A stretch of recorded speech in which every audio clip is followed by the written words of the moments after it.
And welcome to another Monday for the Other Side podcast. Happy day before Christmas Eve if you celebrate Christmas. I am happy to be with you here today because I think we're going to be talking about a very timely topic as we are approaching one of the major holidays this season. I really wanted us to take a moment to talk about the stress of the holidays. So let me go ahead. Actually, I don't think I put that in the banner. Let me go ahead and put that there so that way anyone who jumps in a little bit late, you will know what we're talking about. So essentially, we're going to talk about how to handle stress and loneliness during the holidays. And it's true. No one really is talking about this. I think a lot of people just expect everyone to be happy and just to be jolly and all the other things. And sometimes we're just not in that space, right? So today we're going to be talking about how to handle stress and loneliness during the holidays. And again, I really think this is a really timely topic, but if this is your first time here, go ahead and put a 1 in the chat so that way I can shout you out and say hello. If you are a repeat The Other Side podcaster, please put a 2 in the chat so I can shout you out, so I can know that you have been here before. You're part of the family, as we say. My name is Janelle Villiers. I am an author. I am a book writing coach, or book writing expert, as I like to say now. Normally my hair is out and curly. It is not. I'm going to point out to the obvious. I just got my hair braided. They did some really nice triangle patterns for me. It's really nice. And I am joining you here because one of my favorite things to talk about are different topics that come up about mental health. So anything and everything that we are thinking about, or tips, tools, exercises, experiences that can lend itself to helping us with our mental health. It's all about what I love talking about. And so today obviously is right on brand for us, and particularly as we talk about mental health during the holidays. I think people really get stressed and anxious, and then there's this loneliness. But some people don't have family to go to. Some people are grieving loved ones that are no longer here that they used to spend the holidays with, and so they just kind of feel lonely. So, you don't have anyone maybe to be with during the holidays, and you're watching everybody else be around their family, their friends, and loved ones, and so that can be really, really a really lonely experience and can lead to bouts of depression even. So I really wanted us to talk about it. I know a lot of people aren't, but here we are. So first, let's talk about some real things that could happen in terms of stress and overwhelm. I think a lot of people are trying to have the perfect holiday, but let's be real, the perfect anything does not exist. If you've come on this show, you know that we've talked about this before. I have a whole soliloquy that I can say in regards to perfectionism and wanting things to be perfect. And we all know that that is just a bar that will never be reached. We'll never really actually hit whatever perfect is supposed to be. There's always going to be something that messes up. Somebody's not going to do something. Something's late. Somebody's going to not meet an expectation that you have. Just know that that's going to happen. And I think whether it's financial pressure or some sort of family dynamics or just time management that is the struggle, any one of those three or all of them could impact us not hitting this perfect holiday mark, whatever perfect is for you. And so let's just acknowledge that the perfect holiday, it's a myth. It's just a myth. Number 2, one of the things that we should talk about in terms of stress and overwhelm during the holidays it's really important to set clear boundaries. Let's talk about boundaries. It's really about the boundaries around your energy. It's okay to say no to events or traditions that drain rather than fill you up. You cannot give from an empty cup. You always have to give from the overflow. I have said this many times, and maybe this is the perfect time to emphasize this point. Please, please, please give from an overflow, not from an empty cup, maybe not even from a half full or half empty cup, depending on which way you look at it. I think it's really important to stress that it's okay to say no. No is a complete sentence, as my friend Akiko said in a couple episodes ago. If you didn't catch the episode, please go back and check that one. It was amazing. She talks about suicide survival and what that was like for her, and experiences and things that we can all look out for our loved ones. But one of the things that Keiko really stressed is that no is a full and complete sentence. You don't have to tell everybody all the whys of this, that, and the other thing. I know for me, a lot of times that usually looked like coming up with a lie to explain why I didn't want to do something or go somewhere. And it was because I didn't want to hurt someone's feelings. But the truth is, like, it's just okay to say no. I just can't do it. Just can't. And that's totally okay. So go ahead and set boundaries where your energy is really required. Really only say yes to the things that are a hell yes, and everything else is a hell no. Thank you, Josh Valentine, for that. Next is breaking down holiday tasks into smaller, manageable chunks. I know we're just trying to do everything at once. That's really what it is. We try to do everything at once. And the truth is that's just really not possible. So instead, we should really be looking for ways in which we can break things down piece by piece. That is a much better way of doing things, and will certainly reduce the overwhelm. Anytime you feel like you're trying to do 10 different things at once, you're immediately going to feel overwhelmed. Just focus on one little thing that you can do. Right now, I'm only going to work on Christmas cards. That's it. I'm not going to worry about the gifts. I'm not going to worry about my mom, my dad, my kids, my aunt, my sister, my brother. I'm just going to look at the holiday cards. That's it. That's all I'm doing for these next 15 minutes. Holiday cards. That's it. Right? What am I doing with those holiday cards? Break it down even smaller. All I'm doing is signing my name to all these holiday cards. I'm going to assume that the message is already in the holiday card. So all you're doing is signing your name. Maybe you're just writing the addresses on the outside, or creating the addresses if you're someone who does that on the computer, so that way you can stick it on the envelope. Sure. But whatever it is, you're just going to even focus on that one simple little task, and then work on the next part of that task later. But just focusing on the smaller, manageable chunks instead of trying to do everything at once. Okay, so those are 3 things to do, or 3 ways that we can manage holiday stress and overwhelm. So let's talk about ways that we can cope when everyone else seems to be happy. This is a partial anxiety, right? It's supposed to be the perfect holiday. Partial, you might be lonely and trying to just cope with everyone else seeming to have the perfect holiday, seeming to have family around them and all that. Just remember that social media and holiday cards show a very curated highlight reel. Very, very curated.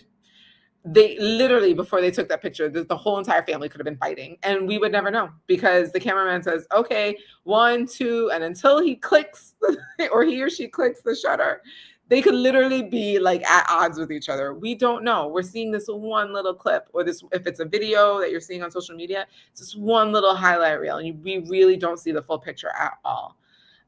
So all of this can be misleading. So don't put up, what I would say is, I mean, the holiday cards you can't get away from, but honestly, get off of social media. If you are realizing this is triggering you to make you feel sad and make you feel less than, just stay off of social media right now. Create a check-in routine. This could be really a lot of fun. So just take 5 minutes a day to just acknowledge your true emotions without judgment. It doesn't matter if they're positive or they're difficult emotions to navigate right now. Just take 5 minutes to acknowledge what they are. An emotion dump sometimes can also be really helpful, because when you're feeling more than one emotion at once, it gets overwhelming and you don't know what to do with that, right? And what do we, as most of Western society humans do, we only allow for happy, mad, sad. And so you might lead to madness or anger, or you might just go into sadness, depression, right? But meanwhile, it's a whole bunch of other things that you could be going through. So I do this every morning now. I do a emotional dumping. I wake up in the morning, and after I do my gratitudes and my prayers, I literally write down the exact emotions I felt the moment I woke up. Sometimes I'm feeling anxious. I'll be honest with you guys. Sometimes I'm feeling anxious and I'm like, oh, I don't know what I'm going to do. And I write about the fact that I'm anxious, and I write about what I don't know what I'm feeling anxious about, what I don't know what I'm going to do, whatever the next steps are, whatever. And just write them out. I can't even begin to explain to you that it has been such a clearing for me. And this is hard to describe how helpful this has been. Oh, thanks, Darren. Darren said, love the hair. Yeah, sometimes this can be really, really helpful. I think I've said this before, but I'll say it again. It is totally okay for you to have more than one emotion one motion, excuse me. It is totally okay for you to have more than one emotion at a time. I think we think that we can only feel one thing at a time. Well, first I was happy. Then I was a little confused. Then I was frustrated. Then I got angry. Then I got sad. That's not really how it happens. Normally, we're feeling literally all of them at the same time, and that is normal. And I want to just give you permission to have more than one emotion occurring for you or to you or with you at the same time. And so dumping out just what those are can be very freeing, because what I found for myself is that I'm so consumed in what all of those are, and I'm trying to figure out what they are in the moment, or I have, because I haven't acknowledged what's going on for me before. I haven't been able to express it. Sometimes you need to express an emotion to a particular person. Anyway, I say all of this to say it has been really helpful to just dump out what the emotions are. Now, I do this in the morning. You can find whatever 5 minutes of the day that you want. Maybe it's right before you go to bed. Maybe it's right in the middle of the day, whatever it is. But I highly, highly, highly, highly, highly recommend that you do this. It is really helpful. And especially right now during the holidays, when you have all sorts of emotions that you're not even acknowledging, it could be really helpful to just acknowledge them and just like do an emotion dump and put them out. No judgment, by the way. Again, remember, no judgment, just dumping out whatever they are. The third thing you can do to help you cope is focusing on the small acts of self-care that genuinely comfort you. This could be a really small thing, like going for a quiet walk, just to look at the holiday lights, and it's just you. It's not your family. It's not everybody else. Maybe you just need a little bit of alone time for you, or maybe you just need to do that with the one other person who is not an energy drainer, or I like to call them energy vampires, but someone who can sit with you in the silence and it's okay, but you like being around them. Their presence maybe is comforting or even filling for you, energy filling. Sometimes it's watching a favorite movie. You do not have to watch every single holiday rom-com right now. But if you like doing that, then go ahead and do that. My favorite, put in the chat what your favorite holiday rom-com is, please. I would really love to know. What is your favorite holiday rom-com? Okay, mine, just because we're sharing, mine is Love Actually. I love it. I love it. I love it. I love the ensemble cast. I love British accents. I also love the realities of love, and that love isn't always amazing all the time. And everybody's going through different parts and bits and pieces of their love journey all the time. And ultimately, connection and being with others that you love and that you truly love was the ultimate message of the movie. And so anyway, that's my favorite. You can tell me what your favorite is down in the comments. And why do people think that movie with Bruce Willis is a Christmas movie? I still don't understand. Is it Die Hard? Die Hard? I don't know. I still don't understand why people think Die Hard is a Christmas movie, but whatever. So moving on. It could be a movie. It could be a warm drink, maybe some hot cocoa, maybe some spiced apple cider in your like favorite mug, right? Whatever the small little thing that you can do for self-care. Self-care is literally just something that you can do for yourself that fills you up and no one else. No one else. It is just for you. Okay. And finally, let's talk about creating meaningful moments, even when you're feeling alone. This can be really, really helpful. I mean, you're almost like creating your own new traditions, and this could be really, really helpful for you. So let's start with that. Let's start with creating new solo traditions. And these could feel really special to you, like writing yourself an annual letter, right? Every year around this time, I'm going to write myself a letter to myself, thanking myself for all the things that I've been through this year, and, looking forward to all the things to come next year, whatever that looks like. But you're just writing a letter to yourself with self-compassion. You could take a peaceful Christmas morning walk, or it's making your favorite breakfast. These are all things that you can do for yourself that don't require anyone else to be around. But now you're creating your own solo tradition and ritual just for yourself. And that's really meaningful for yourself. The second thing that you can do when you're feeling lonely is to reach out and connect in ways that feel authentic, right? So maybe that's writing a handwritten card, leaving thoughtful voice messages with the people that you love in your life. Some people use online communities that with people who have shared interests. This could be really, really helpful. So I recommend doing any one of those things. Reaching out is huge. Please reach out. Don't feel like you have to go through it alone. Always feel like you can always reach out. And the third thing is give yourself permission to find joy in unexpected places. So maybe volunteering at an animal shelter, or you can maybe leave an anonymous kind note for your neighbors. I remember during COVID, I had leftover. My parents just had come from Florida and we went to Costco like the week before New York City shut down, and I had all this extra toilet paper because they got one of those like big things, right? And it's just me in my house, me and my dog, and I'm the only one that used toilet paper, not my dog. And so during COVID, I remember I like left a little note in front of everybody's door with like a little bag of toilet paper. And I was like, hey, I'm your neighbor. We don't really talk much, but I hope you're doing okay. Right. So just leaving a kind note to your neighbors could be really lovely. And people like wrote me back and said, thank you. It was actually really, really sweet because we couldn't talk to each other, right? Like we couldn't like knock on each other's door and say hello and have a conversation. But now you can, or you could learn to make a new holiday treat you've always wanted to try, right? Maybe it's like baking holiday cookies or a particular cake or making eggnog from scratch. I don't know, whatever it is, but give yourself permission to find joy in those unexpected places. That is huge. So let's do a recap. We talked about, let's have some real talk about holiday stress and overwhelm. And number one, it's really just acknowledging that the perfect holiday that we're all trying to have is a myth. Number two, you want to set really clear boundaries around your time and your energy. Remember, give from the overflow, not from an empty cup. And what makes things better is if you can break down holiday tasks into small, manageable chunks instead of trying to do everything all at once. And then, so here are 3 practical ways to cope when it seems like everyone else is happy and joyful and having an amazingly perfect holiday. Number 1, get off of social media. Just please, if you notice that social media is making you feel bad, just get off. It's totally fine. You can get back on afterwards. Number 2, create a holiday feelings check-in and just do an emotion dump, which is really helpful.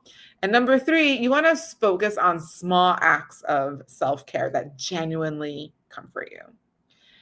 And then we wrapped up by talking about creating meaningful moments even when you're feeling alone. The number 1 thing is start new solo traditions that feel really special to you. Then number 2 is reach out and actually connect in ways that feel authentic and genuine to you, to others. And reach out to others.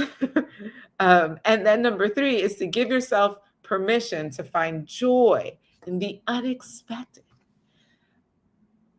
I think if we do those 3 things, it'll really help with our stress and our loneliness that we may be feeling as we go through the season. If this has been really helpful for you, please let me know in the chat. Comment valuable. I see all of the comments. I write back to all of them. I know that this can be a stressful time for everybody. Please, please, please don't get stuck in the overwhelm. You're not alone in this. There are many others who are feeling like you. Just do any one of the suggestions that we talked about today, and I guarantee you'll feel even just a little bit better, and that's an improvement. I look forward to seeing you next Monday. Until then, have a great evening and Merry Christmas.